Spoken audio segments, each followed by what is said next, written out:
Assalamualaikum warahmatullahi wabarakatuh. Perkenalkan, nama saya Dani Arta Dinata, NIM saya 2502005110006. Di sini saya akan menjelaskan tentang madhab-madhab yang populer di dalam fikih.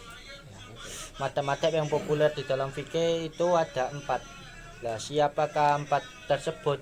Nah, yang pertama itu adalah beliau Imam Abu Hanifah, atau yang biasa kita kenal dengan madhab Hanafi.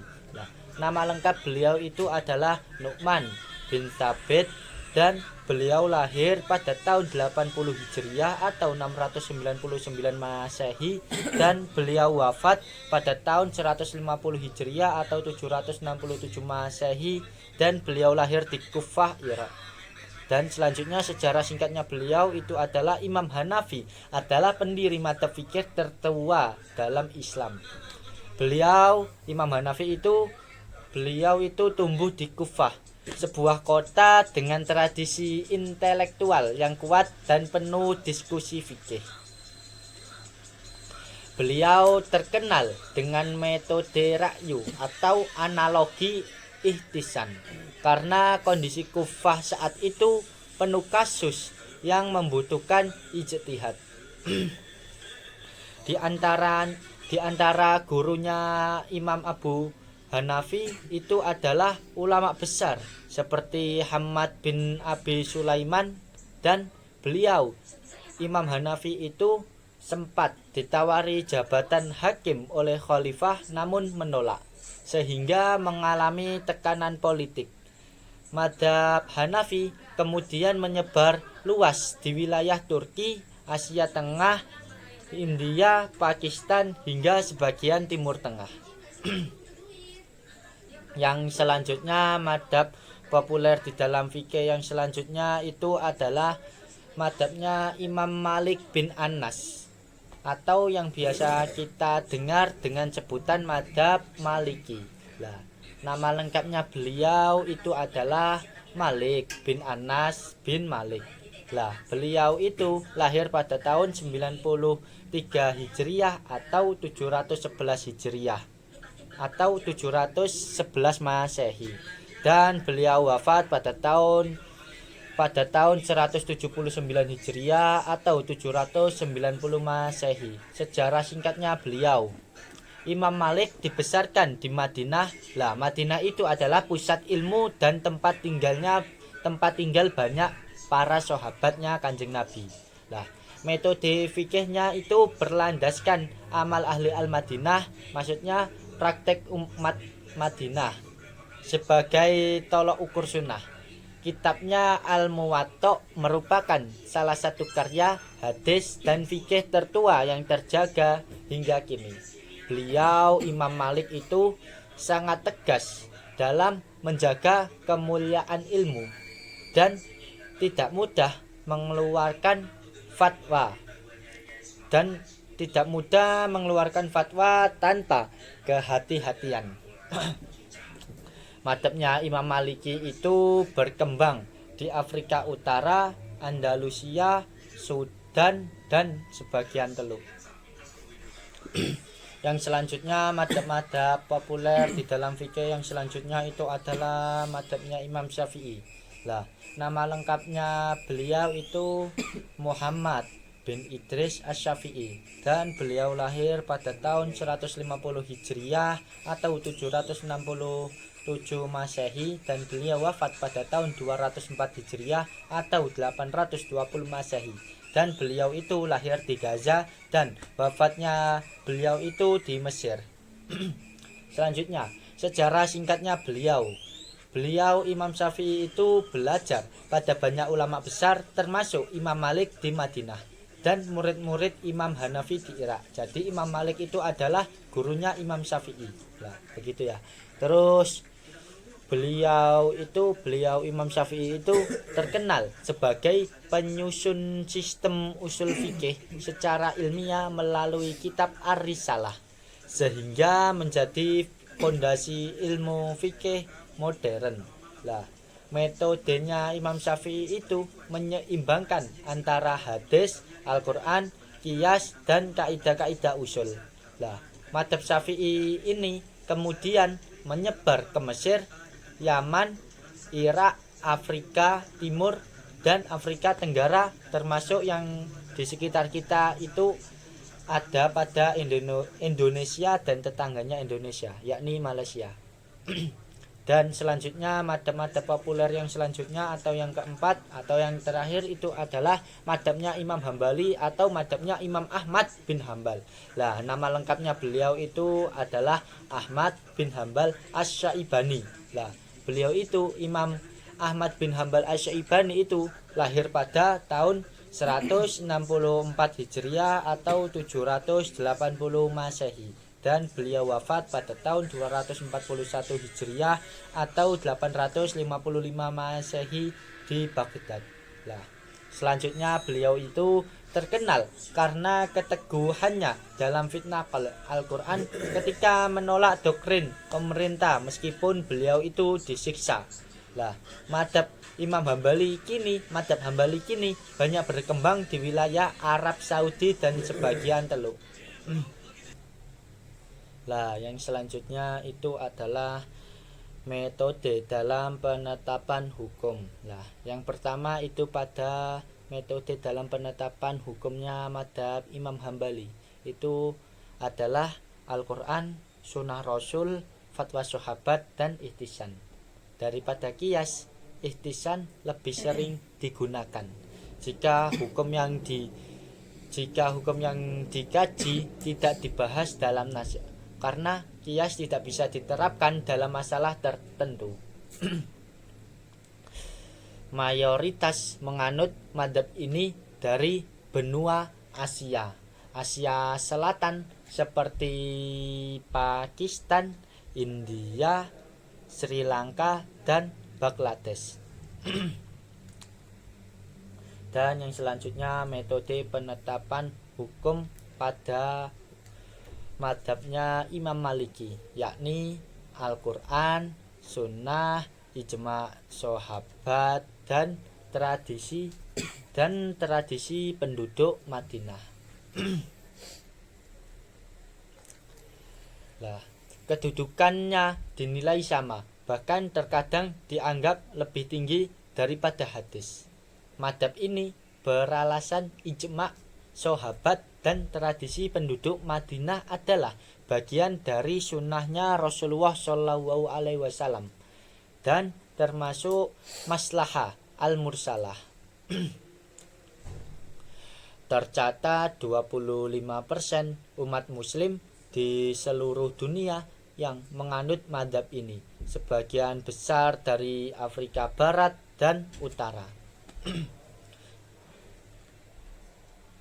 Dan yang selanjutnya itu adalah metode penetapan hukum pada madhab Syafi'i, yakni Al-Quran, Sunnah Nabi, Ijma' sahabat, dan Qiyas. Madhab Imam Syafi'i menjadi madhab resmi yang dianut masyarakat setempat, khususnya di benua Asia dan Afrika.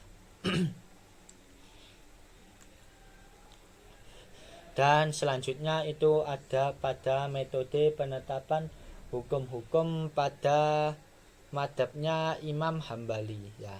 Itu ada pada Al-Quran, Sunnah hadis, terus fatwa sahabat, hadis mursal, qiyas. Nah, itu ya. Yang Imam Hambali itu. Lah, yang selanjutnya perbedaan dan contoh. Dicontohkan dalam perihal berwudu itu pada madhabnya Imam Hanafi. Nah, pada madhabnya Imam Hanafi saat berwudu itu begini ya, bersentuhan kulit antara laki-laki dan perempuan bukan mahram dan tanpa penghalang. Laki-laki dan perempuan bukan mahram dan tanpa penghalang tidak membatalkan wudu, baik jika disertai dengan syahwat maupun tidak. Itu madhabnya Imam siapa tadi? Hanafi. Lah, selanjutnya madhabnya Imam Syafi'i itu madhabnya Imam Syafi'i itu bersentuhan kulit antara laki-laki dan perempuan yang bukan mahram dan tanpa penghalang akan membatalkan wudhu. Jadi wudhu pada madhab Imam Syafi'i itu bisa batal apa ketika laki-laki dan perempuan yang bukan mahram dan tanpa penghalang, nah, bersentuhan. Ya. Selanjutnya madhabnya Imam Maliki dan Hambali. Nah, di sini batalnya wudhu dari madhab kedua tersebut itu hanya terjadi jika sentuhan kulit tersebut disertai dengan syahwat. Lah, di sini saya akan menceritakan sedikit ceritanya Imam Syafi'i yang saya dengar dari guru-guru saya. Lah, kisah singkat perjalanan Imam Syafi'i pada saat menuntut ilmu ya. Imam Syafi'i itu sejak kecil dikenal sangatlah cerdas. Nah, setelah Imam Syafi'i selesai belajar di Mekah, Imam Syafi'i setelah belajar di Mekah, gurunya Imam Syafi'i itu berkata, "Ilmuku telah engkau ambil semua. Terus pergilah ke Madinah untuk menuntut ilmu." Mendengar itu beliau Imam Syafi'i itu berpamitan kepada ibunya. Ibunya Imam Syafi'i itu dawuh, "Pergilah menuntut ilmu karena Allah. Lah terus kita akan bertemu di akhirat nanti." Nah, selanjutnya terus itu Imam Syafi'i itu belajar kepada Imam Malik di kota Madinah. Nah, Imam Syafi'i itu berguru kepada Imam Malik dalam waktu singkat. Beliau menguasai ilmu gurunya hingga menjadi murid kesayangannya Imam Maliki, dan membuat masyarakat Madinah kagum dengan kecerdasannya Imam Syafi'i. Nah, terus selang waktu selanjutnya itu Imam Syafi'i itu mengembara ke Irak. Nah, setelah itu beliau Imam Syafi'i itu pergi ke Irak dan belajar kepada murid-muridnya Imam Abu Hanifah. Di sana ilmunya Imam Syafi'i itu berkembang pesat hingga beliau diminta mengajar. Terus gimana ya? Ribuan murid berdatangan kepada Imam Syafi'i, dan Imam Syafi'i itu menjadi ulama besar yang terkenal di Irak dan Hijaz. Selanjutnya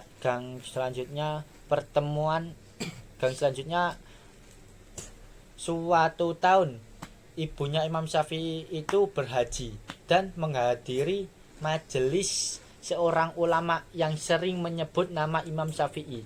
Betapa terkejutnya ibunya Imam Syafi'i itu ketika mengetahui bahwa ulama besar yang sering disebutkan ulama tadi itu ternyata anaknya sendiri, yakni Imam Syafi'i tersebutlah.